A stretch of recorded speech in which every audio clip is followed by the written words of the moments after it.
In the days following George Floyd's death in police custody, protests erupted across the United States.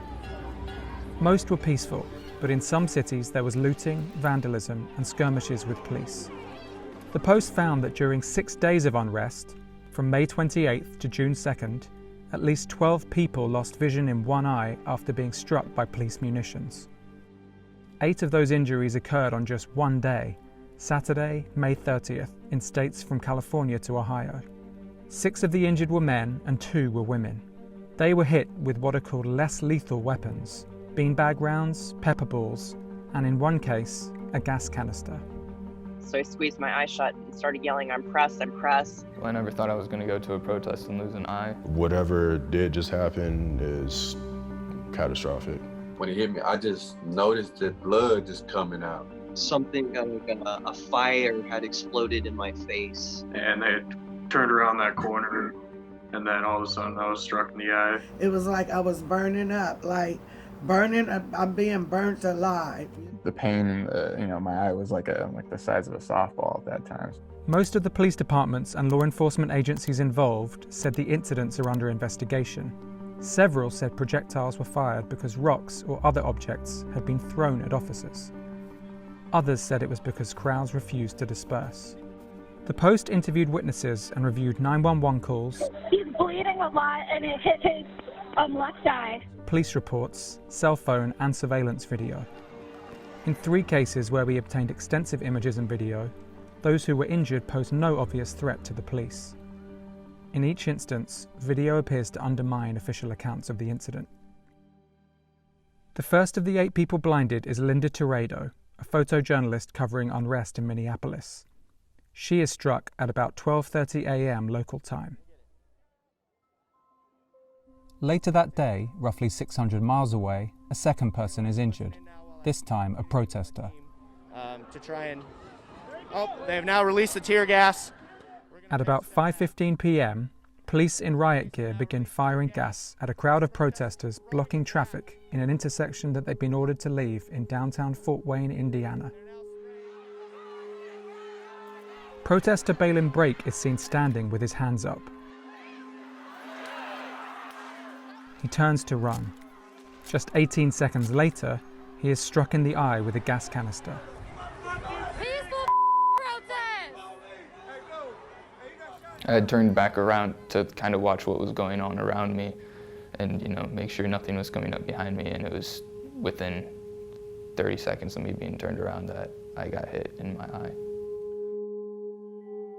Police alleged in a statement that Brake, quote, bent over to pick up a canister to throw it back at officers. When he bent over, another canister was deployed in the area, and that canister skipped and hit the protester in the eye. But in a slow-motion video obtained by the Post, the canister is visible as it shoots 140 feet across the intersection. It does not appear to skip or bounce. At the moment he is struck, Brake is standing near a street corner after having moved away from the police position. He is not bending over, and no canister is visible within reaching distance. Brake stumbles backward, drops his hat, moves to pick it up, and then is carried away by another protester. I knew my eyesight was gone. Pretty much the whole time I've never once thought that I was going to have my eyesight back once I got hit. I couldn't feel the right side of my face, and there was just blood coming down my face and out of my mouth. Video shows at least 3 protesters, around 60 feet in front of Brake, lobbing or kicking canisters back at the police in the seconds before Brake is hit. The video doesn't show who fired at Brake. Officers at the scene in green uniforms, which are worn by the department's SWAT team, were carrying launchers that can be used to fire tear gas and smoke canisters or other less lethal projectiles. Fort Wayne Police Department rules allow officers to fire chemical agents, quote, when there is imminent threat to lives or property, or where damage or injury has already taken place. We're going to go ahead and try to get out of the way. We do not want to be hit by that by any means. Around 15 minutes later, in Cleveland, a third person is partially blinded.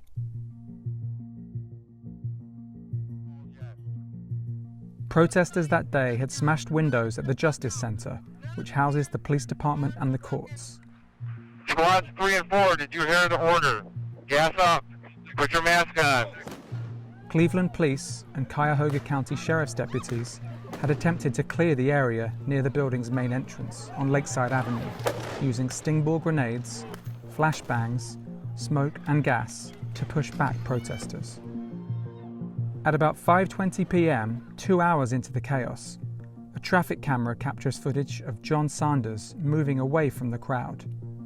He turns down 3rd Street, leaving Lakeside Avenue. And I had looked back and, just seen like a cloud of smoke in the air, which set against the Justice Building, kind of created an interesting image. So I took a picture of it, and within that picture, I seen that there was some graffiti on the wall. While Sanders is taking photographs, others are nearby, filming the scene. As Sanders is walking alone at 5:33 p.m., he is struck in the left eye with a beanbag round, fired from the direction of the Justice Center offices. Beanbag rounds are small cloth pouches filled with lead shot, fired from a shotgun. The rounds travel at up to 290 feet per second. I thought, just based off of the pressure, that someone ran up on me, hit me with a brick or something. Protesters rush towards Sanders and carry him from the scene.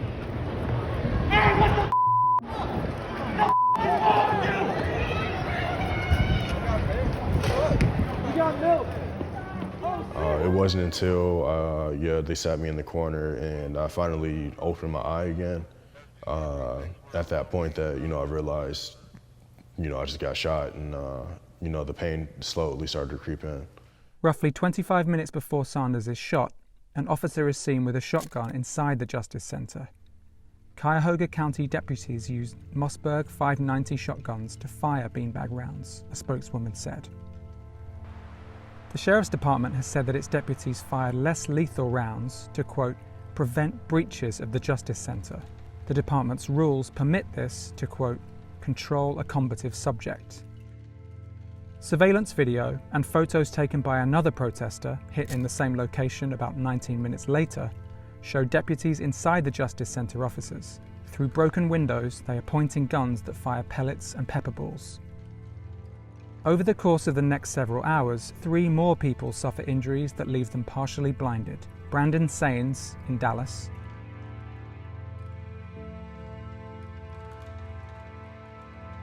and in Denver, Russell Strong and Jax Feldmann.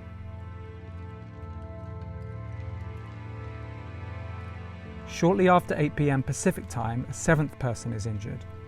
This time, it happens in La Mesa, California. Protesters are gathered in the parking lot of the local police headquarters. They put their foot on your neck! According to police radio transmissions logs, officers issue dispersal orders at 7:52 p.m. Officers also report that they are, quote, taking rocks. Leslie Furcron is among the protesters. She is live streaming as she yells at officers, Murderers!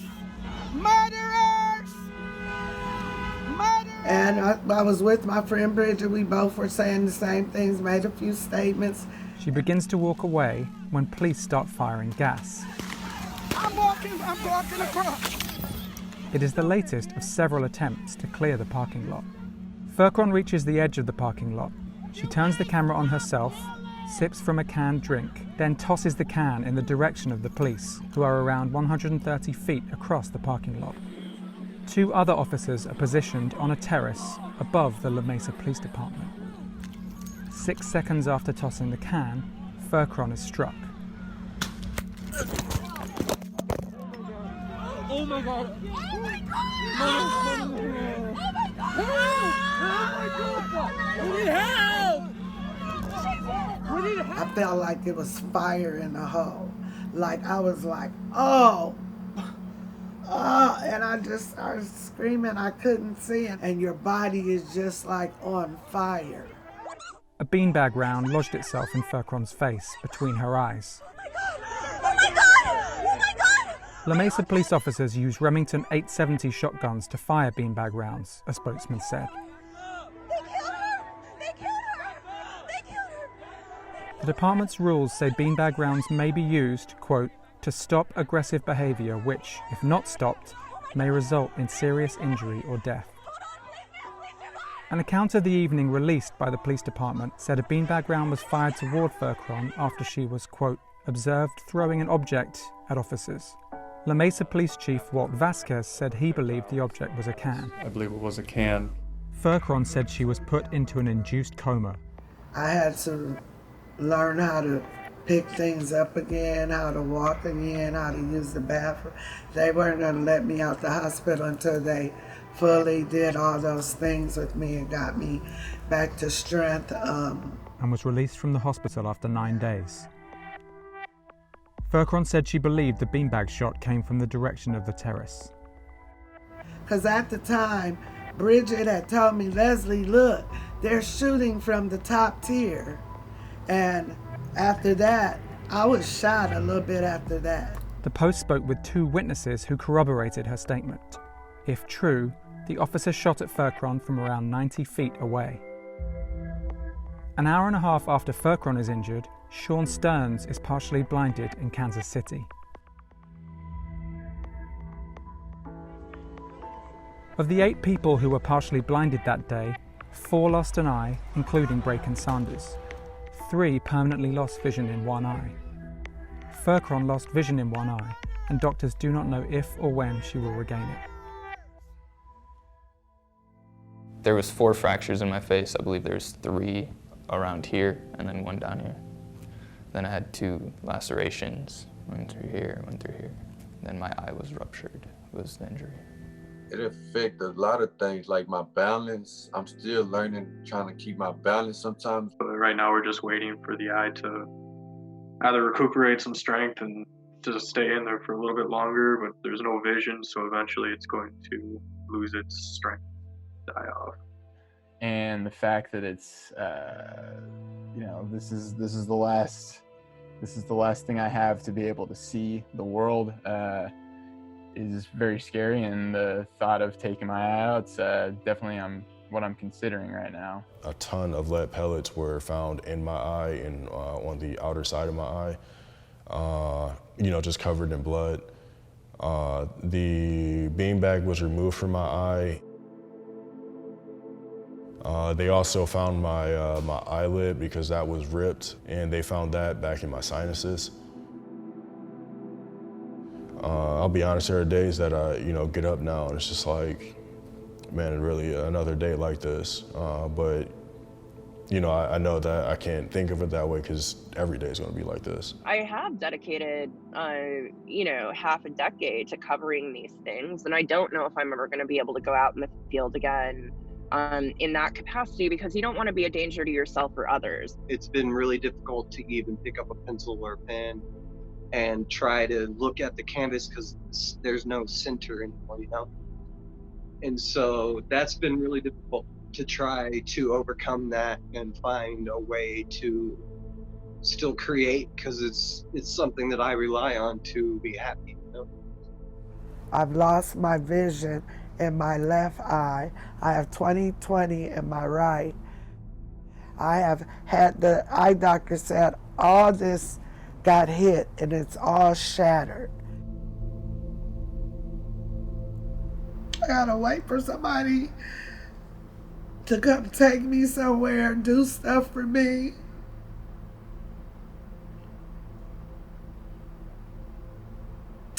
I was just taking care of my mom like somebody taking care of me. And I never thought this would be my story. I don't want to see the scar in the middle of my face yet.